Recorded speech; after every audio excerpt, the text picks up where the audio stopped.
Discover discover کا مطلب ہوتا ہے دریافت کرنا، ڈھونڈنا۔ دیکھیں انگلش کا ایک اور ورڈ ہے فائنڈ۔ فائنڈ کا مطلب بھی ہوتا ہے ڈھونڈنا، ملنا، لیکن ان دونوں میں فرق یہ ہے کہ فائنڈ جو ہے جب ہم کوئی چیز جو کہ ہمیں پتہ ہے، ہم نے اسے پہلے دیکھا ہوا ہے اور اسے ہم ڈھونڈتے ہیں، اسے فائنڈ کرنا کہتے ہیں، اور وہ جب ہمیں مل جاتی ہے تو اسے فائنڈ ہونا کہتے ہیں کہ یار وہ ہم نے فائنڈ کر لی ہے، وہ ہم نے ڈھونڈ لیا، ہمیں مل گئی ہے۔ لیکن جب کبھی آپ مثال کے طور پر آپ جنگل میں جاتے ہو، آپ کوئی خاص قسم کا جانور پکڑنے جا رہے ہو، آپ کو پتہ ہے اس جانور کے بارے میں، آپ اچھی طرح سے جانتے ہو اس کے لک کے بارے میں، اس کی خاصیت کے بارے میں، لیکن وہاں پہ آپ جانتے ہو آپ کو وہ جو ہے آپ اسے فائنڈ نہیں کرتے ہو۔ کیا کہا میں نے؟ آپ اسے فائنڈ نہیں کرتے ہو، لیکن آپ کسی اور جانور کو ڈسکور کر لیتے ہو۔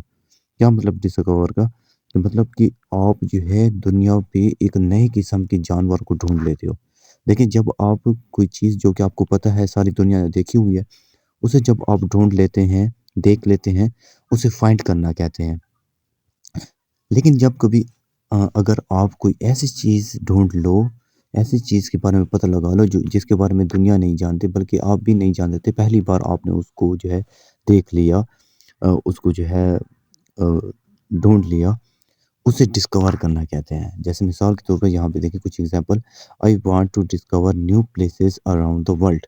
میں دنیا بھر میں نئی جگہ دریافت کرنا چاہتا ہوں، مطلب کوئی ایسی جگہ جس کے بارے میں کوئی اور نہ جانتا ہو، میں اسے ڈھونڈنا چاہتا ہوں ایسی جگہ کو۔ She discover a hidden talent for painting. اس نے مصوری کے لیے ایک چھپی ہوئی صلاحیت دریافت کی، مطلب کہ اس نے ایک بندے کے اندر جو ہے ایک اس کا جو ہے ہڈن ٹیلنٹ جو تھا، اس کو جو اسے خود بھی نہیں پتا تھا، وہ ڈسکور کر لیا، وہ ڈھونڈ لیا۔ Scientist have discover a new plant in space. سائنسدانوں نے خلا میں ایک نیا سیارہ دریافت کیا، مطلب کہ جس کے بارے میں پہلے کوئی نہیں جانتا تھا، وہ ڈھونڈ لیا انہوں نے۔ He was surprised to discover the truth about his friend۔ وہ اپنے دوست کے بارے میں سچائی جان کر حیران رہ گیا۔ We need to discover the reason behind this problem۔ ہمیں اس مسئلے کے پیچھے کی وجہ معلوم کرنی ہوگی۔